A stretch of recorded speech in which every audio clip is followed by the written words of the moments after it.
Hello, my name is Paul Weston, and I am a racist.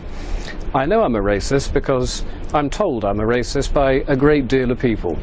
The hard left think I'm a racist, the Labour Party thinks I'm a racist, Conservatives think I'm a racist, Liberal Democrats think I'm a racist, the BBC thinks I'm a racist, so I must therefore be a racist. Why am I a racist? It's very simple. I wish to preserve the culture of my country. I wish to preserve the people of my country. And in doing so, that makes me a designated racist in today's society. Now, this is something that's been moved by the left. The goalposts have been moved by the left a considerable distance on this. In order to be termed a racist 30 or 40 years ago, you had to actively dislike foreign people. Now, I don't dislike foreign people. What I do like, what I love, is my country, my culture, and my people. And I see that under a terrible threat at the moment. Britain is a very small country that's opened its doors to the mass immigrants of the third world, and we are simply being overwhelmed. Our schools can't cope, our hospitals can't cope. Very little can cope anymore. Our welfare system is on the verge of buckling as well. So if I want to defend what I grew up in, what I was born into, my country, my British culture, my heritage and my history, I am apparently, according to absolutely everybody today, a racist. But I don't think that's the case. Not the case that I'm not actually a racist. I'm going to admit that full out right now, because clearly I am.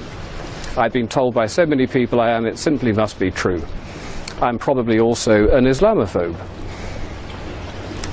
A phobia is an irrational fear of something. Now, I don't have an irrational fear of Islam. I look around the world today at Syria at the moment, where almost 100,000 people have been killed in the last 2 years, where Shia Muslims are slaughtering Sunni Muslims and vice versa. I look at places like Indonesia and Egypt and China and the Philippines. Everywhere you look, you see problems with Islam. And they're violent. They are, dare I say it, to really reinforce my racist credentials, a thoroughly savage political and religious ideology. Now, many people will disagree with that. The far left, of course, will say you cannot criticize Islam because Islam is a religion and rules have now been put into place in this country that say if you criticize it, you are guilty of inciting religious hatred. But Islam is not just a religion. Islam is a political ideology as well, and we need to call it out on the fact that it is also political. It is a culture that is both political and religious. And I would like to know if I'm able to say certain things about it.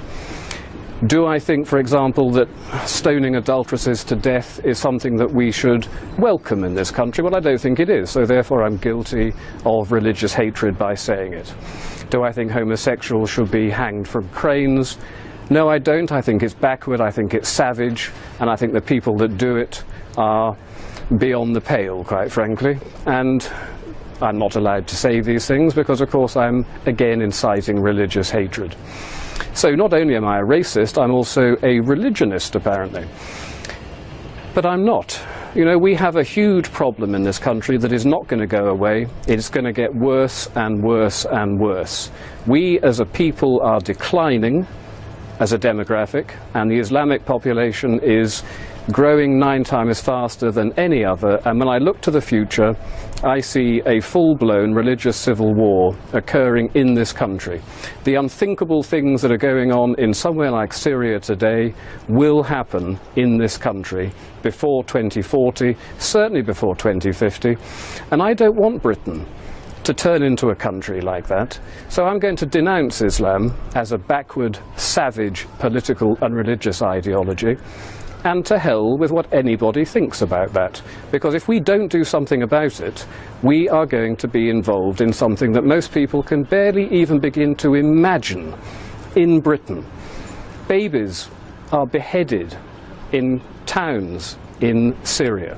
The idea this could happen in somewhere like Surbiton or even Eaton Square is simply impossible to think for most people, but it is going to happen. It really is going to happen.